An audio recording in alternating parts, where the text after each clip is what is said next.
Savannah Guthrie and Craig Melvin.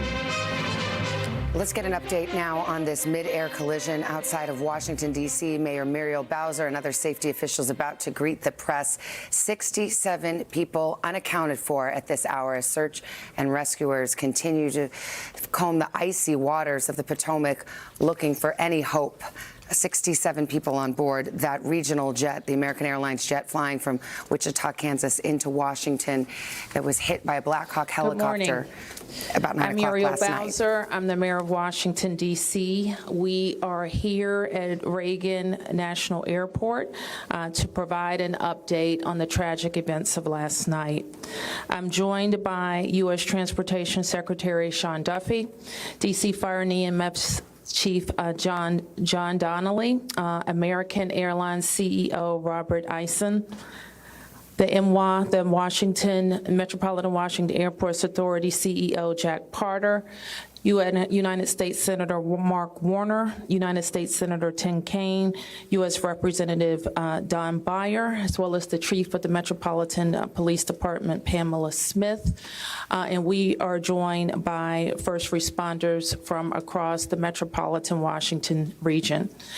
I speak for all of us when I say, and certainly all Washingtonians, how very sad we are for American Airlines, for the United States Department of Defense, and for all Americans for the loss of life that happened with the collision of these aircrafts. We know that includes families from across our region as well as in Kansas and across the country. This morning, we all share in a profound sense of grief. I do want to thank the first responders who acted quickly last night, who ran towards danger, went into a very frigid river, and have worked throughout the night. Chief Donnelly reported in last night's briefing that we have a strong mutual aid agreement in our region, and those teams have worked together throughout the night in really tough and heartbreaking conditions, and we should all thank them for their heroic efforts. So we'll have several updates today. I'm first going to turn to the Secretary of Transportation, Sean Duffy, and then you will hear directly from Chief John Donnelly with a situational update. Thank you, Mayor. Again, Sean Duffy here, Secretary of Transportation. We wish we were gathering for different purposes today. I just want to let you know that the Department of Transportation, the FAA, along with the White House, President Trump, local, state, and federal partners all working together on this incident in unison. I couldn't be prouder of this team that's been assembled, working tirelessly. Mayor, I want to thank you specifically for your work. A few details I'd like to give all of you, and some of you have reported this, but last night, if you live in the D.C. area, you would know that this was a clear night last night. The helicopter was in a standard pattern. If you live in the D.C. area, you'll see helicopters up and down the river. This flight pattern is seen oftentimes when you live in D.C. This was a standard flight pattern last night as well. The American Airlines flight coming into land was in a standard flight pattern as it was coming into DCA. So this was not unusual with a military aircraft flying the river and aircraft landing at DCA. And again, if you live in the area, you'll see that frequently with those two aircraft working together. As many of you have reported, we have located the two aircrafts. The fuselage of the American Airlines plane was inverted. It's been located in 3 different sections. It's in about waist-deep water, so that recovery is going to go on today as that recovery takes place of the fuselage of the aircraft. NTSB is going to start to analyze that aircraft, partner with the FAA with all of the information we have to get the best results possible for the American people. I would just say that safety is our expectation. Everyone who flies in American skies expects that we fly safely, that when you depart an airport, you get to your destination. That didn't happen last night. And I know that President Trump, his administration, the FAA, the DOT, we will not rest until we have answers for the families and for the flying public. You should be assured that when you fly, you're safe. Thank you. Here. Is that yours? Thank you, Secretary. Thank you, Mayor. I'm joined today with Fire Chief Bonnet from the Metropolitan Washington Airports Authority, and I'm John Donnelly, Chief of the District of Columbia Fire and EMS Department.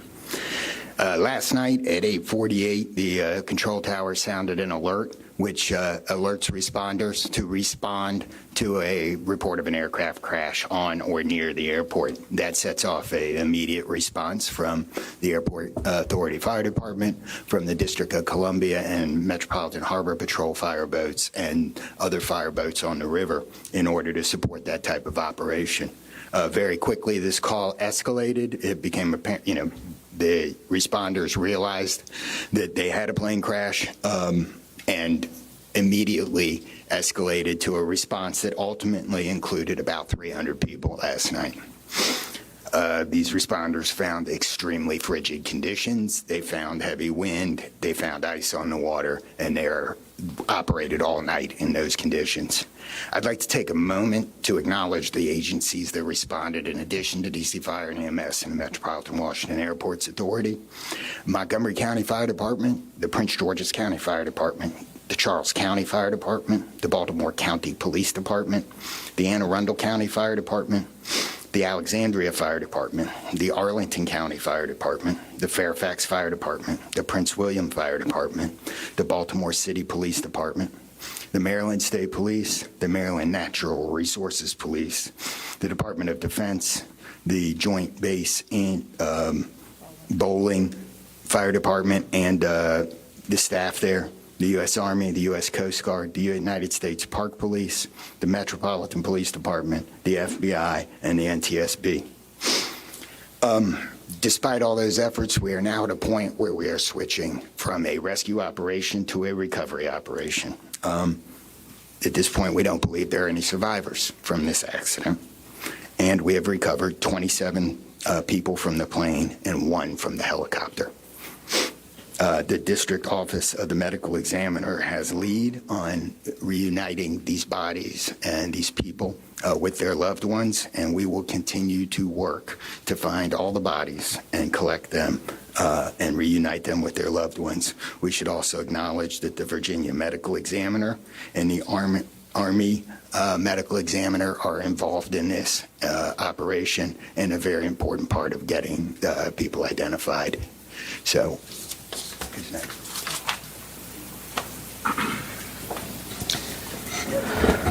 Our hearts are certainly with all of the crew in American Airlines, and we'll hear from CEO Isom. Thank you, Mayor. Good morning. I'm Robert Isom, the CEO of American Airlines. I want to express my sincere condolences for the accident that happened at DCA last night. We're absolutely heartbroken for the family and loved ones of the passengers and crew members, and also for those that were on the military aircraft. Our focus right now is doing everything that we can to support all of those involved and also the PSA Airlines team. This is devastating. We are all hurting incredibly. We urge any family and friends looking for information about their loved ones to call our designated helpline, and that's at 1-800-679-8215, 1-800-679-8215. And here's what I can share at this early stage. American Eagle Flight 5342, operated by PSA Airlines, traveling from Wichita, Kansas to Reagan National Airport, was involved in an accident just before 9 p.m. local time on final approach into Reagan National. It collided with a military aircraft on an otherwise normal approach. And at this time, we don't know why the military aircraft came into the path of the PSA aircraft. Flight 5342, a CRJ 700, was under the command of 4 crew members. They carried 60 passengers, as you know, for a total of 64 people on board. In addition to local resources already here in D.C., American Airlines has activated our care team, and that's a group of specialists that are trained to support these types of responses. These team members are on site or arriving soon. And additionally, we have members of our GO team that are on ground here in D.C., and they're being deployed with resources to do everything that we can to take care of the needs of the families and the loved ones of the passengers and crew members. And that is our sole focus. And we're so grateful for the first responders. They've been working through the night with courageous efforts. And we're actively working with local, state, and federal authorities on emergency response efforts and closely coordinating with PSA Airlines as they cooperate fully with the NTSB on the investigation. I know that there are many questions.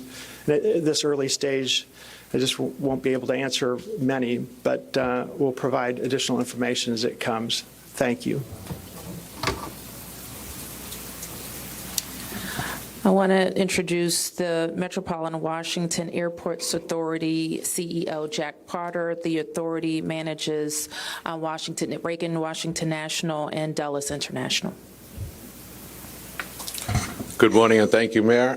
First, let me begin by expressing our condolences for all the victims of this flight and for their families. There's a lot of grieving going on, and so we're very sympathetic to that. I want to echo what was said about the first responders. When there's a problem in this area, everybody drops everything and they rush to wherever the problem is. So I want to thank the chief, the entire team from Washington, D.C., but just as important, the list of folks that the chief described. Federal authorities have been here en masse, and so a lot of effort was brought to bear. Unfortunately, we weren't able to rescue anyone, but we are in the recovery mode right now. And I just want to, last night I expressed the fact that we hope to open at 11 o'clock today, and that is still the case. We're going to open the airport at 11 o'clock.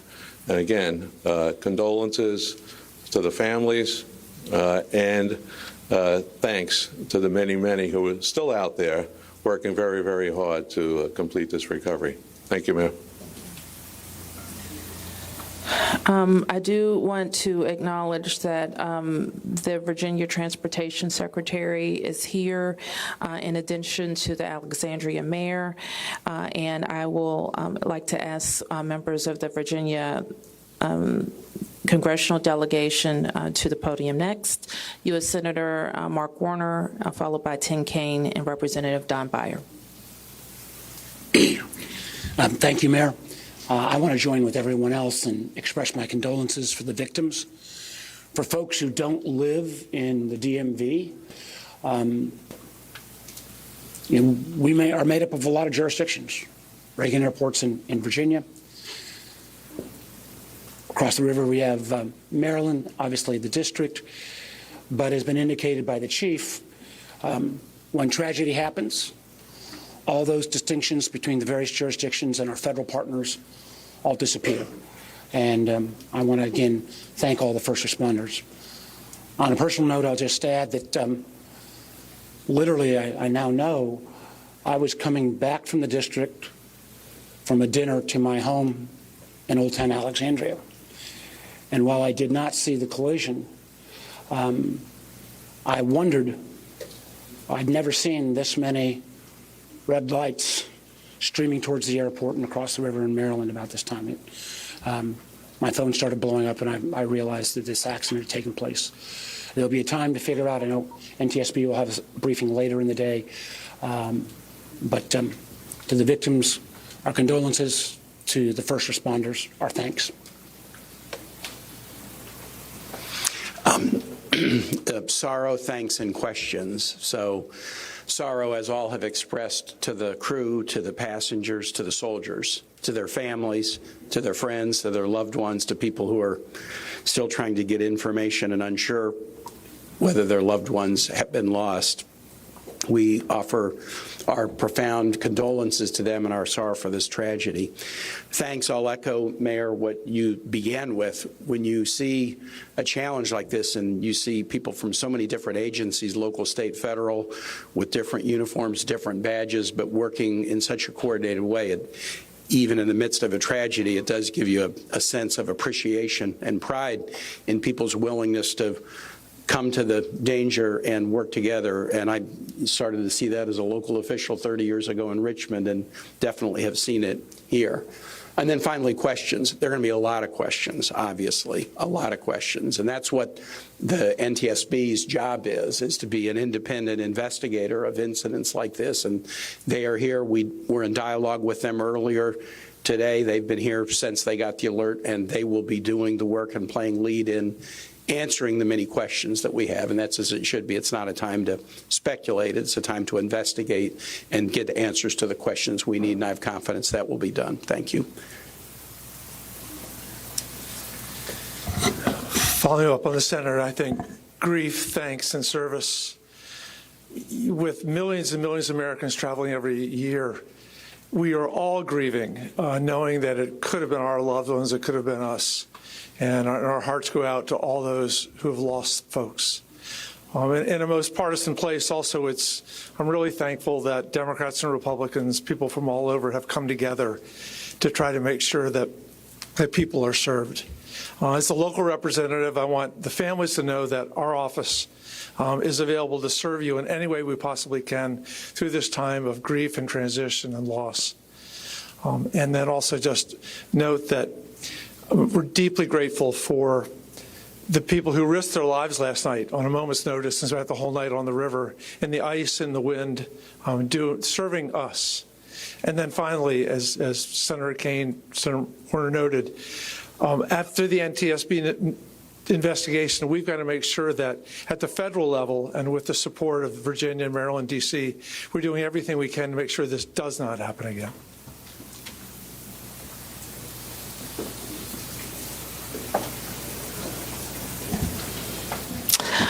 So with that, it's been said already that the National Transportation Safety Board becomes the lead agency in the investigation. Our jurisdiction in D.C., where the crash occurred over the river, concludes as we, in the leadership role of the Unified Command, as we shift to a recovery effort. We expect the National Transportation Safety Board to provide briefings to the press later in the day. So at this point, we can take a few questions. Yes? Can you say without a shadow of a doubt that people are safe to fly? What we can talk about today is what happened here with the collision of these vehicles. We've said what we know, and that the National Transportation Safety Board continues to investigate. I don't know that any of us have been briefed on anything that would suggest any other aircraft are implicated. Yes? You're still missing 30-plus people in the water. What are some of the challenges in recovering them right now? Chief. So the rescue operation or the recovery operation goes on. It's a lot of touch and feel in the different parts of the plane or in the helicopter, and the crash area is a little spread out, so we've got some work to do. And I think it's a pretty normal type of situation. I don't think it's extraordinary. How spread out is this debris field? So the wind started blowing last night, so we've had debris travel from the airport down as far as the Wilson Bridge. Mile-wise, how far is that? I couldn't tell you. Okay. Less than a mile. This is a question for CEO Carter. You're going to open the airport at 11 o'clock this morning. How are you going to do that, and what impact is that going to have on operations, on passengers, on people's anxiety? How are we going to do this? Well, we're going to open the airport at 11 o'clock. It's safe. We've worked with all the federal agencies, FAA, and, you know, it's been determined that we can open that airport safely. The recovery effort that's on our property is on the waterfront. Our primary runway, 119, will be open. It's away from any activity. We're going to have a secure area around that, so all are comfortable that we can get back to operations. Now, each airline will announce or communicate to their passengers what their operations are going to be. Obviously, their networks were disrupted overnight, and so we might have a slow recovery, but the bottom line is we will begin to have aircraft moving in and out of this airport at 11 o'clock. Okay, so 1, 2, 3. Has the flight recorder been recovered, the black box now? I don't think we can say anything about what's in TSB's purview. You mentioned the airport opens 3 hours from now. There's a lot of helicopter traffic from the military, U.S. Park Police, and all that. Will helicopters be flying right through here as well, beyond the recovery efforts? I don't know the answer to that. Jack, do you have anything to add? We don't have anything to add about that. Yes. This is for Secretary Duffy. Can you reassure Americans that the U.S. still has the safest airspace in the world? So the question is, can I guarantee the American flying public that the United States has the most safe and secure airspace in the world? And the answer to that is absolutely, yes, we do. We have early indicators of what happened here, and I will tell you with complete confidence, we have the safest airspace in the world. What's next? When it comes to informing these families who've tragically lost their loved ones, what has that looked like so far? Have any of them been informed? The flight manifest, is there any details you can provide on that front? Can you add anything? All I can say is that we have published the 1-800 number. We have family assistance centers set up here in DCA. We do in Wichita as well. I'm not at liberty to give the number of families that have been that have used those services, but we are making that use. We have over 100 team members that are either here or on their way that are specially trained to work with family members, handle travel arrangements, hotel arrangements, incidentals, to make sure that we're taking care of people in any way that they can, as you know, as our teams are hurting and suffering, and as our passengers and their families need assistance. We're doing everything we can. I don't have any more information on that right now. Mayor, you're next.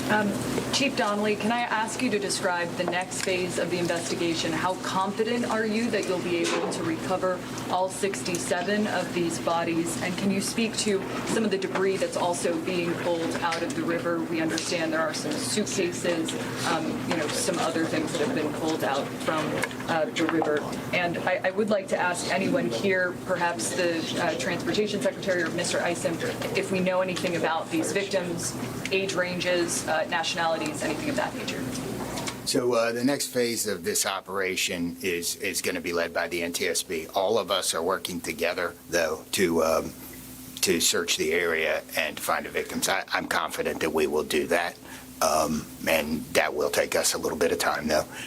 It may involve some more equipment. As far as the things being collected, I don't have personal knowledge. I know that we have been collecting debris that you would expect to see from a plane. Okay. Anything about the victims? So the question is about the victims. The NTSB is going to lead that portion of the contact with the victims. I believe American is going to be involved with that as well, and so will the FAA and the Department of Transportation. Secretary Duffy, we're going to take some questions over here. 1, 2, 3, 4. Okay. First, Secretary Duffy, the flight path that the helicopter was on, is that a common flight path, and is it normal for helicopters to get clearance to cut across busy approach paths? So I don't know if you all could hear the question. It's a question about the flight path of the helicopter. I don't want to go into too much detail about the information we have from the FAA, but obviously it is not standard to have aircraft collide. I want to be clear on that. But prior to the collision, the flight paths that were being flown from the military and from American, that was not unusual for what happens in the D.C. airspace. And as this investigation moves forward, we will be able to provide more information to you about the details of that statement. I wanted to follow up on that question regarding the flight path, because you said it's standard. So can you speak to the conversations with air traffic control? Were there blind spots here? I don't know if you can expand. So the question is, were there blind spots with air traffic control? I don't want to make statements about that. I don't lead into that answer. But again, I think whether it was air traffic control, whether it was military aircraft, helicopters, or the American flight, everything was standard in the lead up to the crash. Now, obviously, something happened here. You'll get more information and more details as this investigation moves forward. We'll learn what happened. But again, those who live in the D.C. area, we see military helicopters fly up and down the river. It's a standard path that they fly. They're used to aircraft landing at DCA, and there's a procedure in place because this happens every day. Something went wrong here. I look forward to the time and point when we can give you that information, but I don't want to comment on that right now. Next, Senator Kane, Senator Warner, you all have been, very vocal about your concerns about busy runways here, air traffic. I know it's still early in the investigation. I'm just curious any steps that you all plan to take to address that. We have raised this issue continuously. We've got very busy airspace. I think we will ask questions, but at the appropriate time. We are in this period right now where families are still being notified. We're trying to figure out what happened. There'll be time for those discussions, I think. Yeah, I'd just say the same thing. We've been pretty plain about our concerns, but it isn't a good time to speculate right now. We have faith that the NTSB will provide the answers about this. Okay, you fourth here, and I'm going to take 3 in the middle, and then we're going to have to wrap 1, 2, 3 after this young man. Thank you, appreciate it. Chief, I know, again, I can imagine it must be traumatic for your first responders to have to deal with this. How are they doing right now, and are you all going to be offering any services to help them as they process this? So thank you for the question. Our first responders are resilient people, but yes, this call will be hard for them. Our peer support teams are already engaged with the responders, and we'll be following up on that to make sure that they're okay. But I think the concern is real. Okay. What kind of communication was there between the helicopter and the tower, the plane and the tower, and the helicopter and the plane?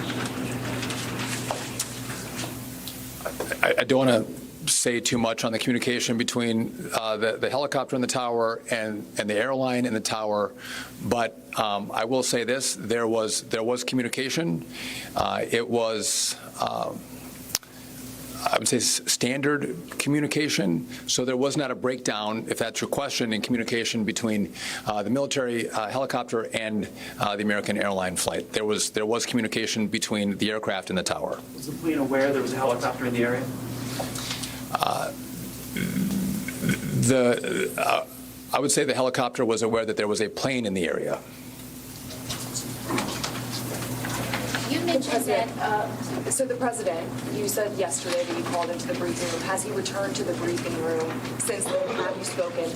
Also a question about the National Security Advisor, Mike Waltz. He's saying that there was 30 bodies that have been recovered. That he just said that in the White House. I'm curious, I know you're in this presser right now, so that's hard for you to update, but I do have the question on CODIS in the briefing room. I can get the body. Okay, slide first. So in terms of body recovery, as we recover bodies, we have a process, and we're not counting any bodies until they're in the possession of the medical director. So there may be some fluctuating in numbers that other people would report, but our numbers from the medical examiner. So just in regard to the president in the briefing room, I've been with this team for the last hour plus as we've worked through the details of the information we wanted to give you. But it is my understanding that either this morning he was going to be in the Situation Room, or the Situation Room is obviously briefing the president. He has been kept in full appraisal of what is taking place. Okay, last two, you ma'am, first. You mentioned that the aircraft are on a standard flight pattern. Just curious, when the airport opens at 11 today, will planes be on that flight pattern again, or are they being directed to fly a different way to land? Well, I mean, safety is paramount.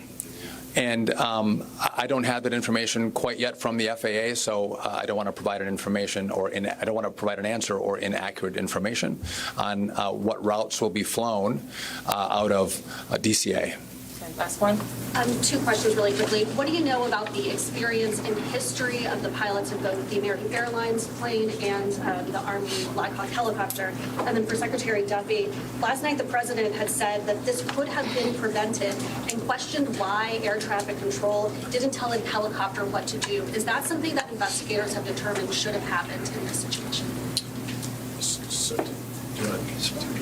Quickly, Secretary. Just quickly, I don't have a lot of information to release, but these were experienced pilots. I know that the captain had 6 years with PSA, or almost 6 years with PSA, and the first officer almost 2 years. Again, standard approach, and that's about all I can say. Thank you. In regard to the military, I don't have information in regard to the experience of the military pilots. I would just note that this was classified as a training mission. Sometimes people could think that a training mission is someone who is inexperienced in the cockpit. We call these missions that are flown in the D.C. area as our pilots are getting hours in experience training missions. So don't read into that we had how many hours the pilots on the military aircraft had. And you had another question for me that was? Last night the president had said that this could be prevented, and also that air traffic control, questioning why they may not have communicated with the helicopter telling them what to do. So we are going to wait for all the information to come in from this vantage point, but to back up what the president said, what I've seen so far, do I think this was preventable? Absolutely. Thank you. Thank you. Is there an acting FAA director? Thank you, everyone.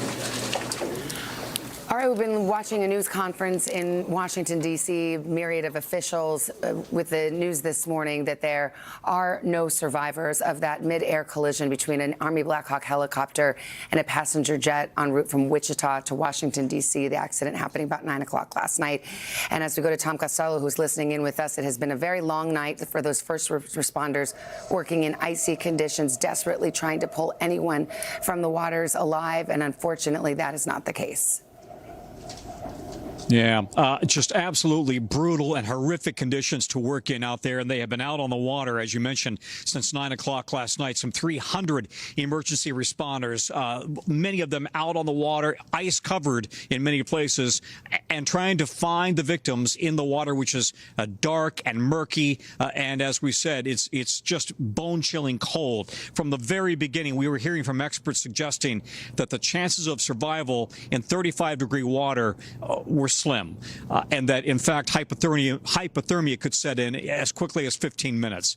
So this was, as the night progressed, it became more and more apparent that this was going to be just an awful tragedy with no survivors. The question, I think, from the DOT secretary, or his comments, I should say, suggesting that he absolutely is convinced that this could have been prevented, that's something that we should take note of. And in addition, we now know that air traffic control was, in fact, in touch with that helicopter pilot and with the pilot of the regional jet, and that helicopter pilot had been told to be behind the regional jet, to turn and keep that regional jet in his eyesight. So it's really kind of perplexing to understand how it's possible that if they did have visual contact with each other, that the helicopter, would apparently slam into the back of that plane.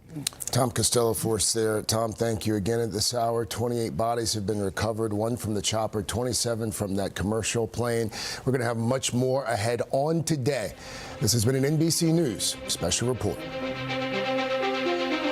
Yeah, and you have been listening to that special report on NBC about that plane crash that happened in D.C. Search and rescue searching frigid waters overnight, trying to recover bodies. They have recovered 28 so far. But as we have just heard, the airports are back open in that area, and it is now a recovery effort and no longer a rescue effort. Yeah, now NTSB investigating. They did say no survivors. There were 60 people aboard that American Airlines flight coming from Wichita. It was trying to land at Ronald Reagan Washington Airport when it collided with that Black Hawk helicopter based out of Virginia.